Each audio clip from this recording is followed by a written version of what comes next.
السلام علیکم دوستو، العباس ٹی وی میں خوش آمدید۔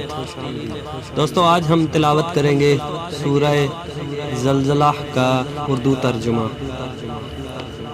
شروع اللہ کے نام سے جو بڑا مہربان نہایت رحم والا ہے۔ جب زمین بھوچال سے ہلا دی جائے گی اور زمین اپنے اندر کے بوجھ نکال ڈالے گی اور انسان کہے گا کہ اس کو کیا ہوا، اس روز وہ اپنے حالات بیان کرے گی، کیونکہ تمہارے پروردگار نے اس کو حکم دیا ہوا ہے۔